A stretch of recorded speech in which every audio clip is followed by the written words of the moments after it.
estaba hablando de la brevedad de la vida y de tantas cosas y bueno, y también la charla ha sido breve porque se cortó la señal y ahora voy a terminar la charla y mañana la mandaré en dos pedazos, porque lo que he hablado ya lo voy a mandar, son más o menos unos 15 minutos y ahora hablaré el resto de lo que tenía pensado y mañana se los hago llegar.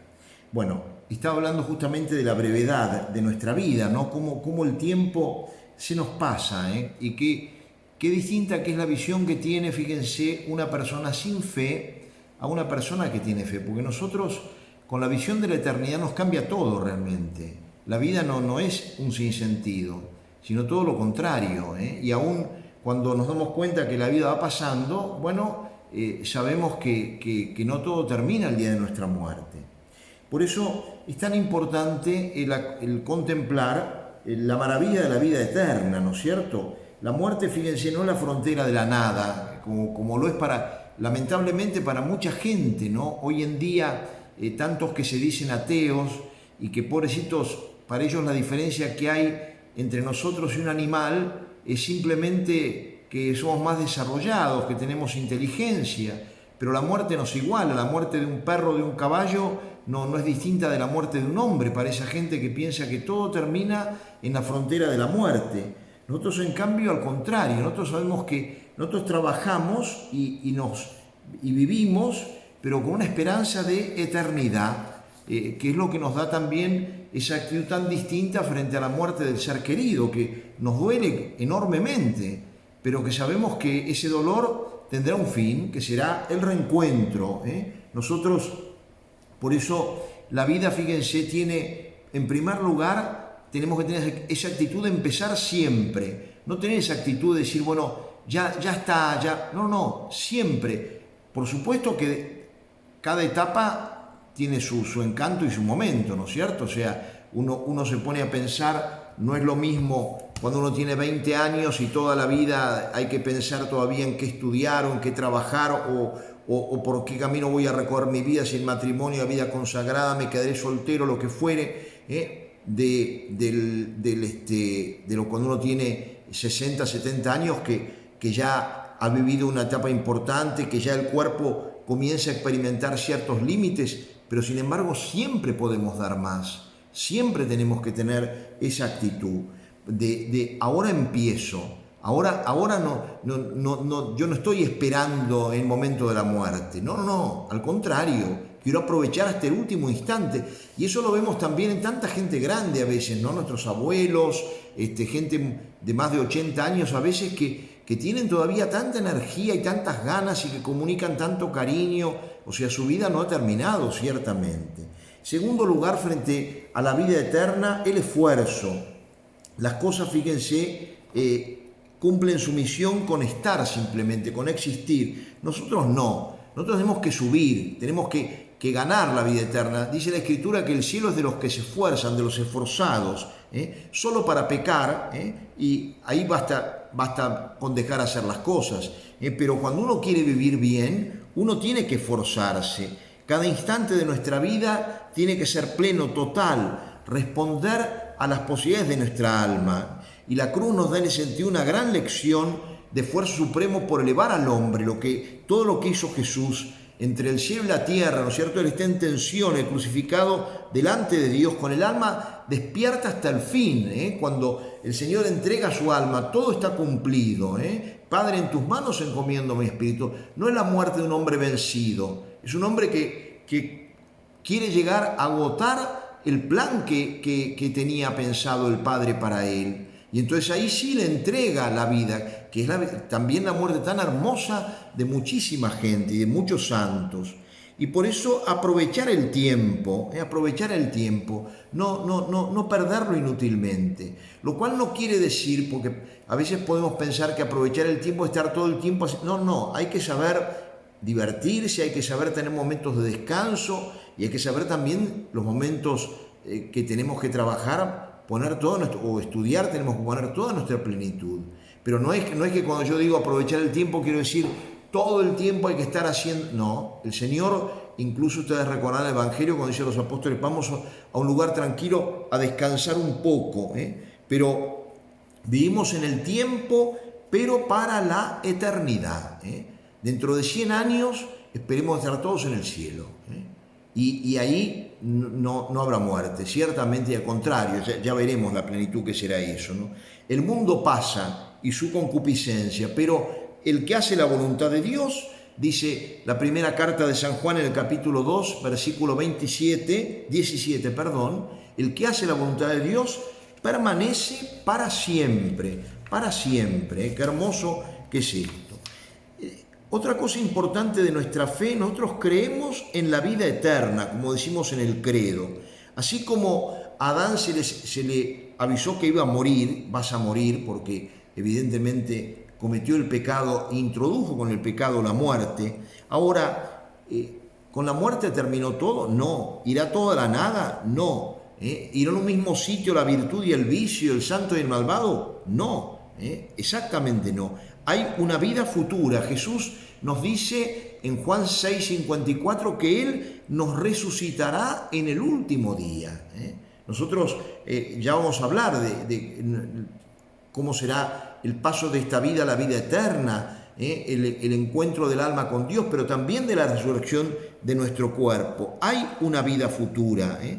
Y esto, fíjense, en primer lugar lo postula no solamente la fe, sino la razón. Uno ve tantos sitios donde no refieren la revelación católica o no son católicos, y sin embargo vemos el cuidado que hay con el fin de la vida. Tantas necrópolis, mausoleos, pirámides, que hablan incluso muchas veces de la creencia, de un modo erróneo si ustedes quieren, pero la creencia en que no termina todo con la muerte. Erróneo digo en el sentido de que los dioses que muchas veces se postulan no existen, pero que la muerte, que la vida continúa. Todo esto, las costumbres, las honras fúnebres de tanta gente, es eso que está que Dios puso en nuestra naturaleza realmente, ¿no? Los buenos, Orígenes decía, los buenos serán recompensados y los malos padecerán suplicios eternos. De esta creencia es el mundo entero, como diciendo, en esto coinciden todos, en que habrá una recompensa para el bueno y un castigo para el malo.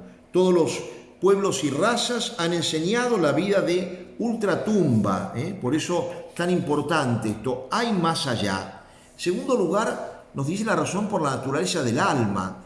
El cuerpo, nuestro cuerpo, se puede descomponer y de hecho se descompondrá este cuerpo que yo tengo, pero el alma no. El alma es un espíritu que no tiene posibilidad de corromperse y por eso el alma existe y existe para siempre. El hombre, digamos al cual Dios se lo ha hecho un espíritu encarnado, nos ha dado esa vida que es para siempre. De nosotros iba a depender cómo será el siempre, si será un siempre feliz o un siempre infeliz. Eso depende de mí, pero el Señor me ha hecho para que mi existencia no termine. Por eso les decía en la primera parte de esta charla, cómo cuando yo miro esas tumbas de donde están sepultados los restos de gente de hace miles de años, yo digo, pensar que esta persona vive, su alma no dejó de existir ni un instante. Esa es la maravilla, ¿no? Entonces, también la existencia, fíjense, la vida eterna, el más allá, lo justifica la misma perfección de Dios. Su sabiduría, todo lo hizo bien, dice el Génesis en el capítulo 1, versículo 31. ¿Haría Dios, al ser más noble como es el hombre, dejándolo permanentemente frustrado? Porque todos aspiramos a no terminar. Nosotros la muerte nos golpea mucho porque es como un fin, pero claro, nos proyectamos en la medida en que creemos más en el más allá y que sabemos que nuestros actos de acá repercuten allí, claro, cobra un sentido enorme toda la vida. Vale la pena realmente hacer un esfuerzo tan grande. Ahora Dios va a poner en nosotros una sed de infinito para dejarnos eternamente frustrados. Su bondad, qué cosa tan cruel sería esa, ¿no? Llamar al hombre una felicidad que nunca va a poder satisfacer. Porque en esta vida la felicidad, como decía en los primeros minutos, no es perfecta. La cruz está en la vida de todos. Y la justicia, la razón y libertad del hombre piden una recompensa y un castigo. Es lo mismo el que ha tenido una vida virtuosa, que ha hecho el bien, que ha tratado de hacer que su vida verdaderamente sea algo bueno para todos, que la vida de aquel malvado que se aprovechó de las circunstancias y que arruinó la vida de tantísima gente, es lo mismo. Termina igual, da todo igual. Evidentemente que eso no es así. Y esto también lo confirma la revelación y la fe. Yo voy a citar algunas cosas porque están en muchísimas partes de la Escritura, pero hay una parábola que muchos de ustedes conocen, que es la parábola llamada del rico culón y del pobre Lázaro, que está en el Evangelio de San Lucas, en el capítulo 16, versículos 19 al 31. Y en este Evangelio, en esta parábola, lo primero que se nos enseña es que hay otro mundo después de la muerte, que no es igual para todos.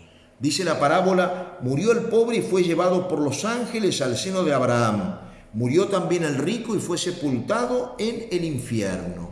Aclaro, no por ser rico, sino por usar mal de su riqueza. Y el pobre no se fue al cielo únicamente porque era pobre, sino porque vivió virtuosamente. Esta primera verdad. La segunda, hay un reino de los cielos, una vida eterna, una vida más allá, un premio para la virtud. Dice la misma parábola cuando habla en esa historia, ¿no?, que hacen hablar a Abraham con Epulón. Le dice: hijo, acuérdate que Lázaro recibía males en vida y ahora es aquí consolado. Y también hay un castigo. Murió el rico y fue sepultado en el infierno en medio de tormentos. Y va a gritar: estas llamas me atormentan. Pero hay muchos otros testimonios de la Escritura.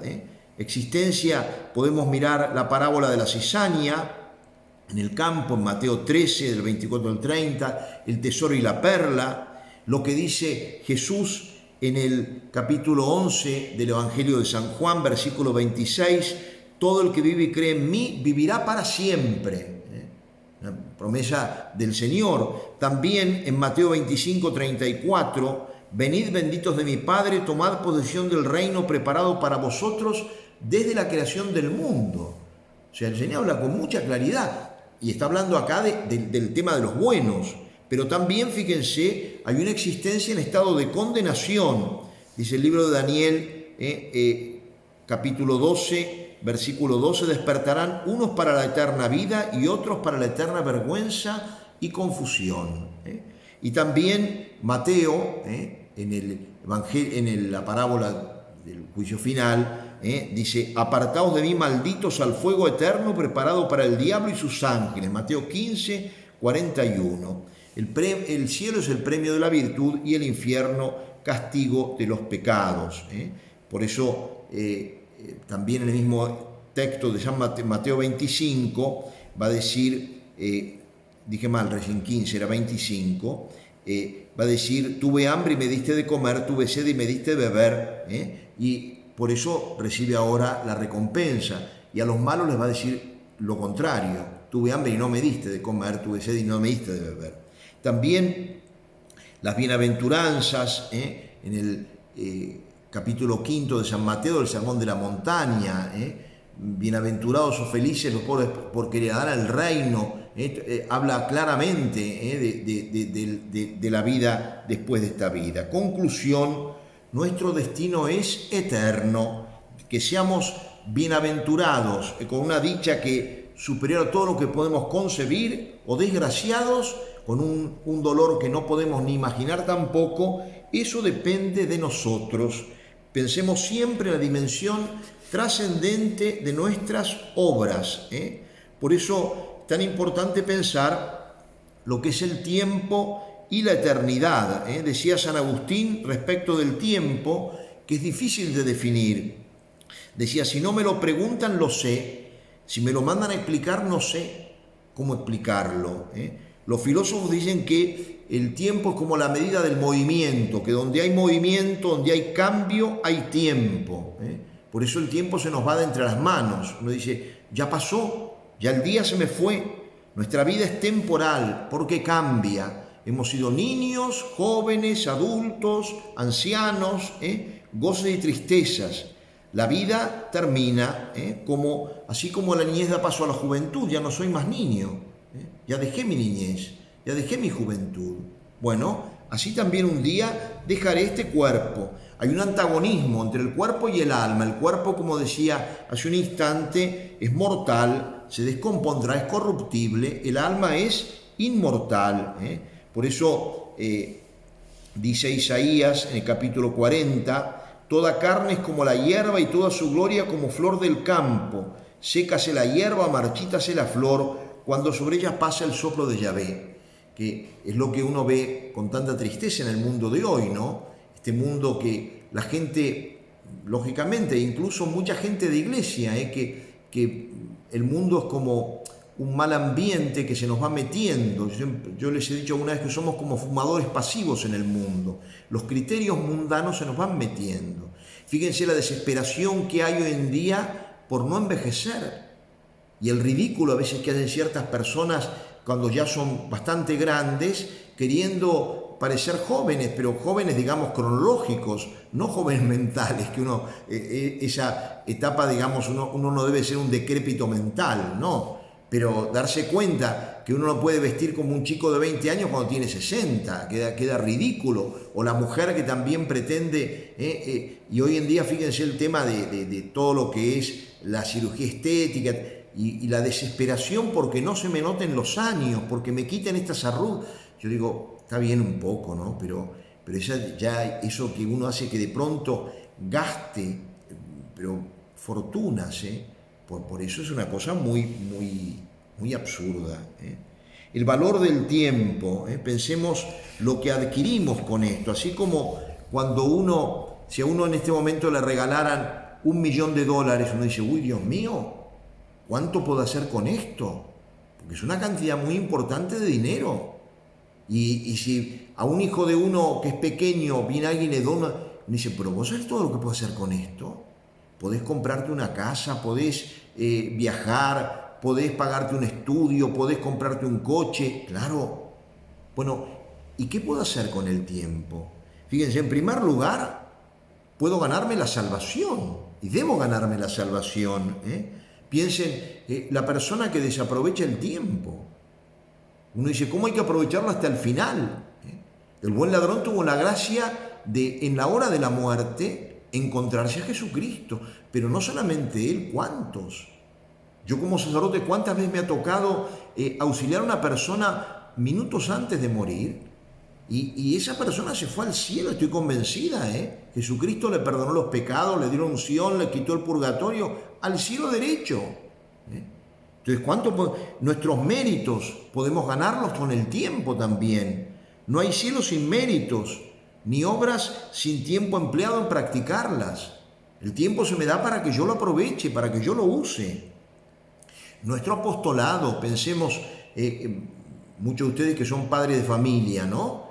O los que no siendo padres, pero uno dice, ¿cuánto bien que podemos hacer usando de nuestro tiempo, no con egoísmo, sino realmente con generosidad, aprovechando?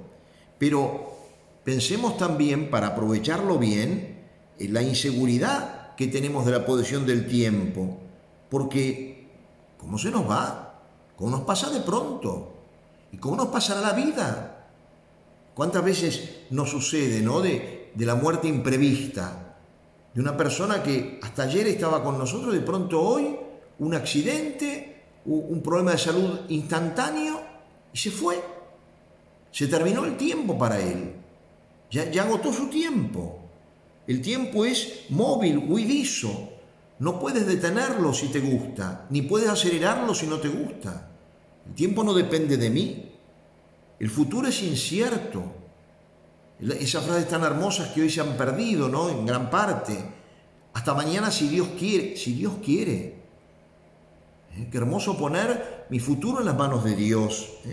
¿Qué nos traerá el futuro, el próximo año? ¿Cuántas veces uno hace planes que nunca llegó a concretar? Nos vemos la semana que viene. La semana que viene no llegó, no necesariamente por la muerte, a veces por circunstancias que hay gente de la cual me despedí sin saber que me despedía por última vez, que nunca más los volví a ver, no porque, vuelvo a decir, se hayan muerto, sino porque la vida hizo que uno fuera para el otro, y punto, y no lo vi más.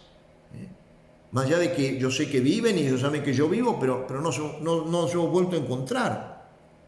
Frente a esto, la eternidad que nosotros, fíjense, no podemos conocerla todavía de un modo íntimo, no tenemos experiencia, pero de alguna manera podemos intuir algo. En primer lugar, es la inmutabilidad, la incorruptibilidad y la inmortalidad de algo. La inmutabilidad, las cosas no cambian, El bueno al bien, el malo al mal, eso no cambia. Nadie puede perder el cielo, ni nadie puede salir del infierno. No cambia. Lo eterno, así como cayó el árbol, queda. Incorruptibilidad, las cosas no se corromperán. Tampoco los cuerpos se corromperán. Dios los hará con capacidad de eternidad. No sufren alteración. Los gozos de tormento serán los mismos. La inmortalidad quiere decir el tiempo no termina. Qué maravilla eso, ¿no? Pensemos que tenemos que ir al cielo, ¿no? Y uno dice, bueno, qué maravilla, Porque uno dice, será para siempre. Es lo que Santa Teresa de Jesús, con su hermanito, creo que era Rodrigo, cuando eran muy chiquitos, a ellos les gustaba mucho repetir para siempre, porque pensaban, vamos ahí, y por eso, cuando eran muy chiquitos, tenían 5 años, Santa Teresa lo convence a su hermanito de ir a tierra de moros, porque en esa época los moros mataban a los cristianos y decían para que nos descabezasen, nos cortasen la cabeza, porque de esa manera se iban al cielo y quedaban felices para siempre. Como creo que alguna vez les he comentado ese episodio de la guerra cristera mexicana, en la cual hubo tantos mártires y que fue una maravilla desde el punto de vista de la fe y del testimonio de amor de los mártires, ¿no? Y estaba una mamá con su hijito de 8 o 9 años y los iban a fusilar a los dos. Y se cuenta que el niño la mira a la madre y le dice, mamá, le dice, qué fácil que está el cielo, nos fusilan y allá llegamos. Ese niño tenía conciencia de que a él le esperaba una felicidad eterna. Boecio tiene una definición muy hermosa de lo que, claro, dice que será la posesión total, simultánea y perfecta de una vida interminable. O sea, yo seré feliz al mismo tiempo, plenamente y siempre, pero en todo sentido, los goces del Espíritu, toda la maravilla que será disfrutar del amor, la belleza de Dios, eso que nos supera tanto, pero también el disfrutar de todos los que nos rodean, que los querremos con un amor purísimo. Y la alegría nuestra será verlos tan felices a los otros, y por eso me alegré más todavía yo. Y además incluso el cuerpo. Si uno piensa en este momento, ¿no? Uno dice aquí, qué sé yo, una melodía hermosa, un paisaje bello, todo lo que contemplaremos. En primer lugar, la belleza de Dios, pero también toda la creación no sabemos cómo será. Pero ciertamente que si aquí vemos maravillas, yo hay lugares que digo, pero esto es una maravilla. Los que han podido ver, que yo, bellezas en Europa, en el mar Egeo, o aquí en Argentina, las cataratas del Iguazú, atardeceres, anocheceres, tantas cosas, las plantas, la belleza de los árboles, tantas cosas bellas. En el cielo todo eso se ha saciado, pero permanente. No tendremos como acá, que siempre nos queda me falta algo, no. Ahí será una plenitud, pero una plenitud inagotable. Jamás será rutina.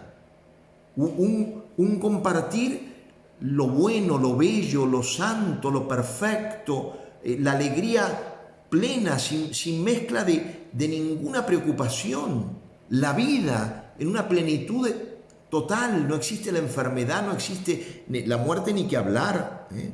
Por eso, ¿cómo tenemos que resolver de aprovechar bien el tiempo?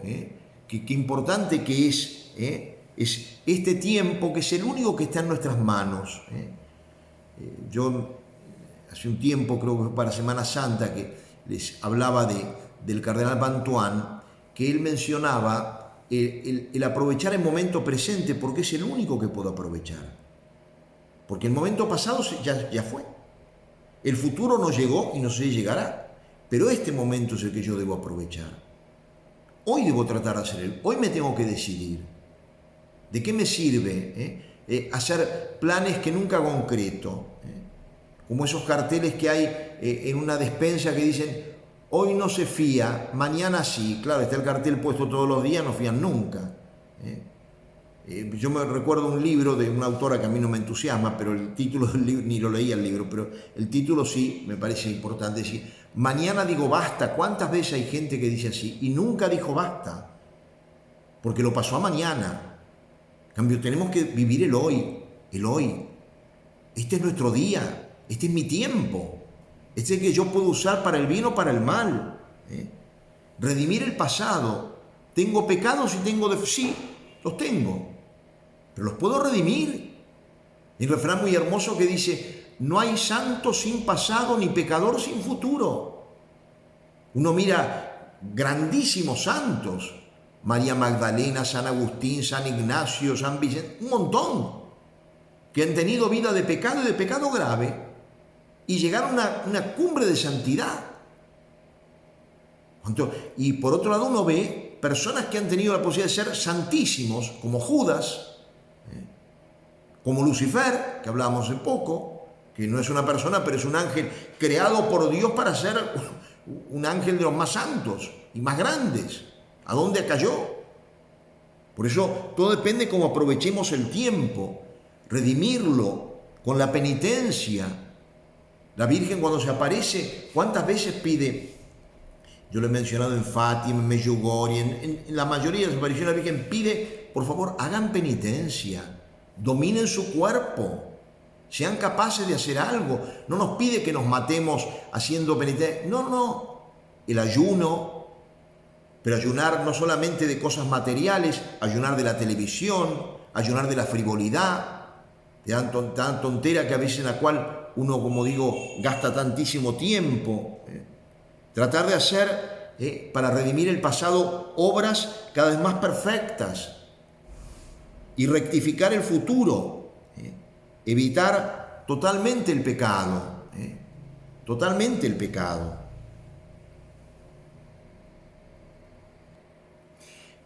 Y rectificar para el futuro. ¿Qué tenemos que hacer? Bueno, en primer lugar, evitar totalmente el pecado. No perder el tiempo en tonteras, en cosas malas. Por ejemplo, yo les digo, cuidar mucho lo que vemos en la televisión. A veces uno pierde el tiempo realmente y viendo películas que para un católico no son. Uno tiene que pensar nosotros, en principio, tratamos de vivir en gracia de Dios. ¿Qué quiero decir? Llevo a Dios dentro. La Santísima Trinidad está en mi interior. Cuando yo miro algo, tengo que pensar, Dios está conmigo, Qué vergüenza que el Señor pueda ver esto cuando es una cosa que no corresponde. No emplearnos en tonteras y ocuparnos, sí, en obras que valgan la pena, en cosas que valgan la pena. Por eso también la familia. Ustedes piensen hoy en día, ¿no? La necesidad que tienen de educar a sus hijos. Verdaderamente, nuestro tiempo es un tiempo muy grave. Tiempo en el cual uno tiene una confusión, la gente tiene una confusión tremenda y a los hijos hay que educarlos, pero educarlos incluso para que puedan resistir. Los hijos no se los puede educar como si estuvieran viviendo en plena cristiandad, un mundo lleno de virtudes, de santos. No, hay que educarlos de alguna manera para un combate espiritual serio. Pero para ello tenemos que forzarnos. Educar a los hijos es fundamental. Y ustedes lo saben, varios de ustedes que tienen hijos buenísimos, cuánto han tenido que dedicar su tiempo a los niños y aprovechar todo eso. Por eso, verdaderamente, ¿no? Qué maravilla esto del tiempo, porque estamos a tiempo de hacer todo. Estamos a tiempo porque el Señor nos creó para la santidad, no nos creó para la mediocridad. Y yo, con su gracia, puedo ser y debo ser santo, por así decir. Ahora, fíjense, dice la carta a los Hebreos, a los hombres les está establecido morir una vez, Hebreos 9:7.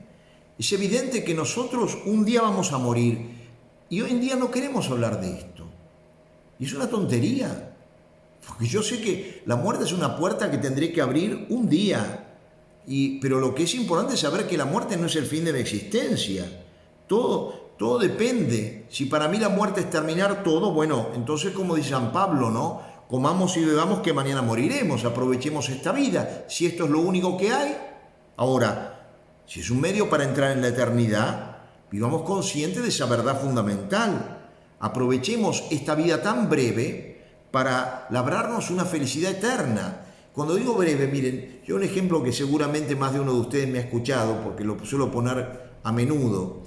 Tuve la gracia de tener dentro de mi familia personas muy virtuosas, entre ellos mis abuelos maternos. Y recuerdo mi abuela materna, que era también madrina mía de bautismo, cuando cumplió 90 años, yo estaba en el seminario, y ella estaba pero muy lúcida, ¿no? Y entonces yo vivía en un seminario que estaba a unos 400 kilómetros más o menos de distancia de la casa de ella, pero me dieron permiso para poder participar de los festejos. Y recuerdo que ese día, en un momento ella me dice: Hernán, hoy cumplo 90 años, si supiera lo rápido que me han pasado. Claro, fue una mujer muy plena, tuvo 11 hijos, una vida muy, muy llena de cosas, y una mujer de mucha fe, como era su esposo también, mi abuelo, un matrimonio realmente virtuoso. Bueno, pero digo, lo rápido que 90 años, la vida pasa muy pronto. Por eso no hay que temer a eso, hay que saber que aprendamos, moriremos una sola vez. No habrá segunda vuelta, no hay balotaje, como decimos. No sabemos en qué circunstancias, lo ponemos en manos de Dios, no tenemos ni idea. ¿Cómo vendrá? ¿Vendrá de enfermedad, de un accidente? No tenemos idea. Lo importante es estar preparados, que quiere decir estar en gracia de Dios, vivir siempre en amistad con Dios. ¿Qué ocurrirá? ¿Qué es la muerte? La separación del alma y del cuerpo, el fin de la mutua colaboración entre ambos, y desde el punto de vista jurídico, el fin de mis relaciones con el mundo. Dejo de ser jefe, dueño, no tengo más deberes con este mundo. Todo lo que yo tenía acá, lo dejo acá. Ayer leía un versículo de uno de los salmos que rezamos en laudes y decía que muchos atesoran sin saber para quién. Qué tremendo es eso, ¿no? La gente rica que tiene una cuenta bancaria abultada y que ya tienen 70 años largos, y uno dice, ¿para quién juntas? No tienes tiempo de gastarlo. Y tanto bien que podrías hacer, ¿para quién acumulas? Porque alguien va a recibir ese dinero, pero no será seguramente el que él hubiera elegido, ni tampoco será la forma en que lo usarán la que él lo hubiera hecho. Es decir, realmente cuando llega la muerte uno dice, ya, de todo eso me olvido, otro se ocupará. En orden moral, ya no hay posibilidad de merecer, ya terminó el tiempo de la virtud, ya ahí no hay posible arrepentimiento, ni merecimiento. Recibiremos lo que hemos hecho. He muerto como amigo de Dios, elegí a Dios o elegí lo que no es Dios. Porque nadie, fíjense, ya lo hablaremos, ¿no? Pero nadie se condena por culpa de Dios, Justamente una de las cosas más tremendas que habrá. Y para salvarnos veremos cuánto el Señor nos ha salvado, Él con su muerte en la cruz. Por eso, ¿cuáles son las consecuencias de la muerte?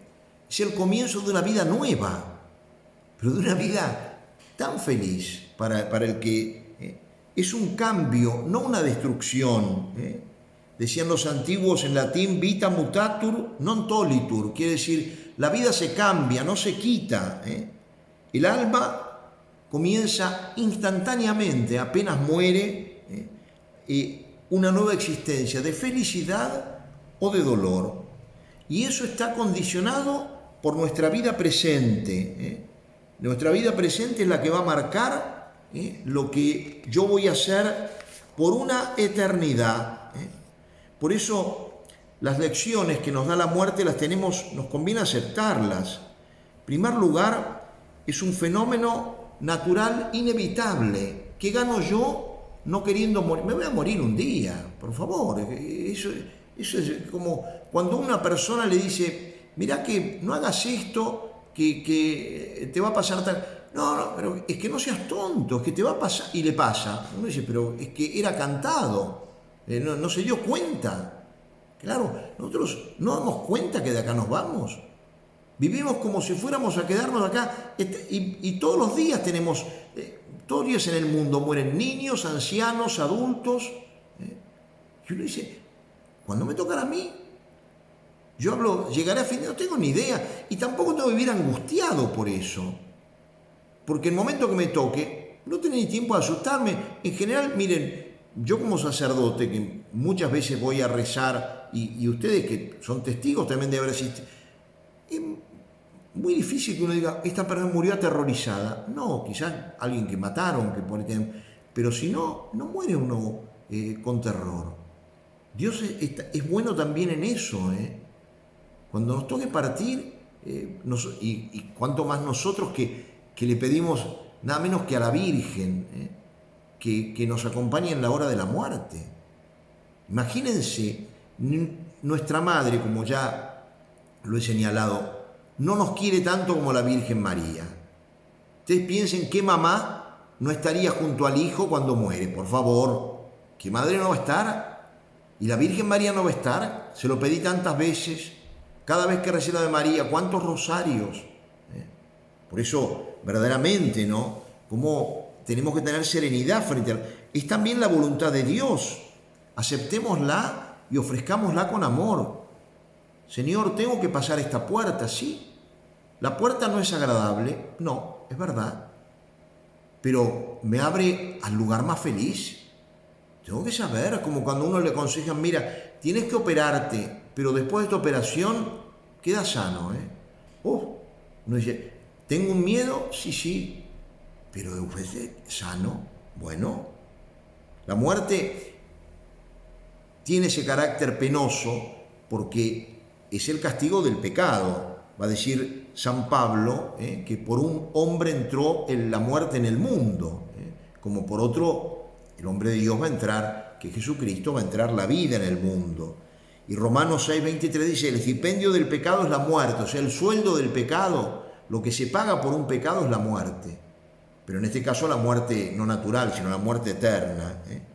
Es el hecho decisivo de tránsito de este mundo y no sabemos cuándo será, lo cual es una gran ventaja también psicológica. Si nosotros supiéramos cuándo vamos a morir, que es lo que le ocurre de pronto a una persona que está condenada a muerte, claro, es mucho más grave.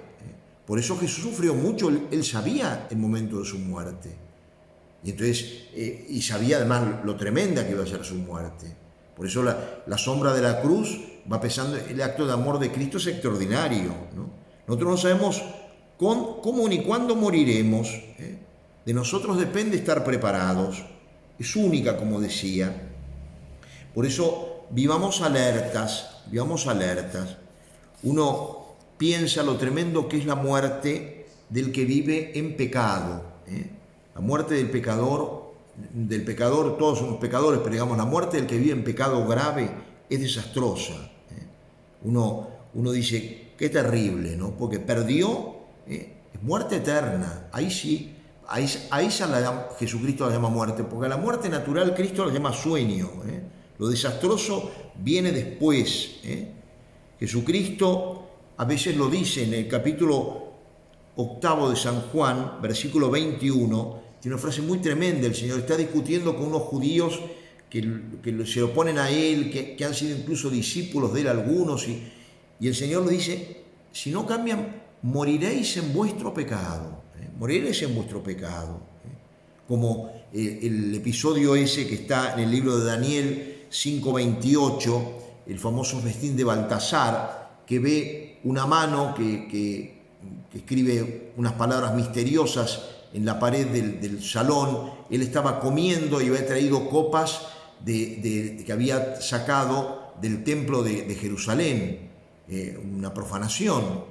Y entonces ve esas manos que escriben algo que no entendía nada. Y entonces dicen que había un hombre que podía interpretarlo, que es el profeta Daniel.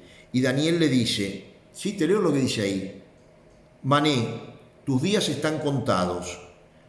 Tequel, has sido pesado en la balanza y no has tenido el peso adecuado.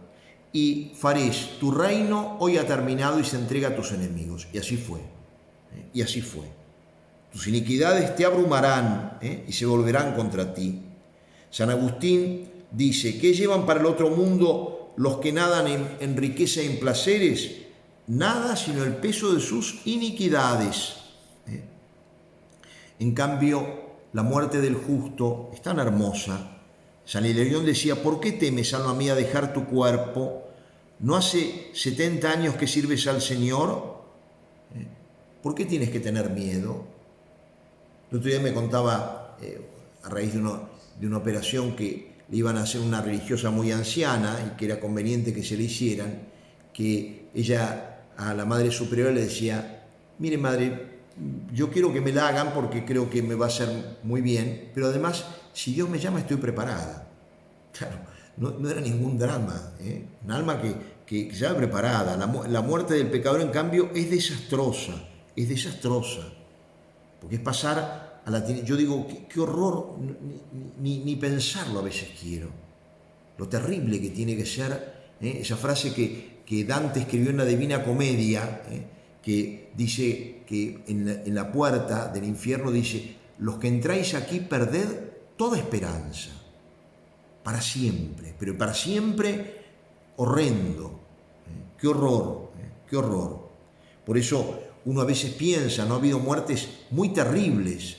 La Iglesia no canoniza a los condenados. Canonizar quiere decir colocar en un canon, en un libro. Sí canoniza a los santos y se dice, estas personas están en el cielo. Pero los condenados no. Pero ha habido muertes terribles, por ejemplo, la muerte de Voltaire.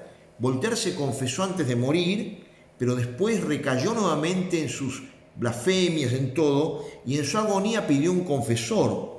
Sus amigos, que eran en general masones, le negaron el confesor y murió de un modo horrendo. Tenía tanta sed en esa época, entendían que la enfermedad él no debía beber, que terminó bebiendo sus propios excrementos. Una cosa asquerosa, una muerte horrenda, horrenda. Por eso la muerte del pecador, ¿cuándo tenemos que trabajar para evitarla, para ser canales de la misericordia de Dios? Se muere en gran parte como se ha vivido. Yo voy preparando mi muerte. Entonces tenemos que tratar de sembrar bien. No es fácil, y no es fácil corregir en un momento toda la vida. Cuando yo me he dejado llevar toda la vida por el pecado, es un daño muy grande. Por eso tenemos que rezar tanto por las personas que a veces queremos, que están en nuestra familia o amigos, que uno ve que con tanta frivolidad toman la vida, que uno dice, pero ¿por qué no te acercas un poco? No, déjame. Uno dice, pero ¿cómo déjame? No te puedo dejar. A veces le cuidamos más la salud del cuerpo que la del espíritu. Por la salud del cuerpo estamos dispuestos a hacer muchas cosas. Por la salud del espíritu, como uno tiene que ofrecer cosas importantes, incluso la propia vida, si es para la salvación de un alma. No es fácil corregir, vuelvo a decir, los malos hábitos, cómo encauzar las pasiones desordenadas en un momento. Los teólogos dicen que la buena muerte es un regalo precioso de Dios. Y el demonio, además, que en el momento de la muerte, imagínense si viene a los santos a turbarlos con los pecados que pueden haber tenido, diciendo, ¿te habrá perdonado Dios? Para angustiarlo en el momento de la muerte. ¿Cuánto más a una persona que efectivamente tiene que pensar, yo he vivido muy mal y hasta este momento? Dios hasta el último instante tiene.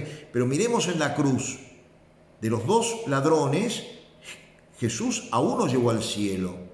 El otro en principio no fue al cielo. No se mantuvo en su odio y en su rechazo.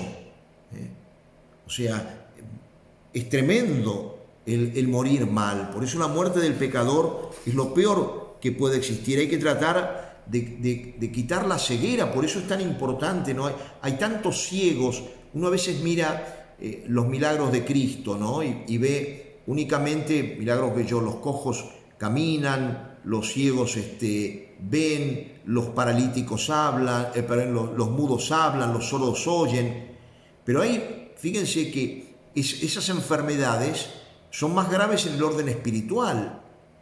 Hay sordos para la palabra de Dios, hay ciegos para las cosas del bien, hay paralíticos para caminar hacia Dios, hay mudos para hablar con el Señor. O sea, uno dice, qué tremendo, ¿no? ¿Cuándo tenemos que pedir que el Señor les dé esa gracia, que les permita ver, que les permita escuchar, que les permita responder? Considerar a veces las causas de la incredulidad, los respetos humanos. Cuánta gente hay que a veces no se confiesa por un respeto humano, o se confiesan una vez cada tantísimo. Y hoy en día, vuelvo a insistir, ¿no? Como lo he dicho alguna vez, con toda la gravedad que tiene, que dentro de la iglesia tenemos sacerdotes que a veces no quieren confesar. Uno va a confesar, no, dejate, no hace falta, pedirle perdón a Dios. Por favor, es un sacramento. El Señor no hace cosas de vicio. Finalmente, este día voy a terminar con la muerte del justo. Dice el Salmo 115, la muerte de los santos es preciosa en la presencia del Señor. Qué hermoso que es la buena muerte, el concepto cristiano, ¿no? De la vida carece, esta vida, de un valor absoluto, es fugaz y pasajera, pero esta vida nos prepara para la vida eterna.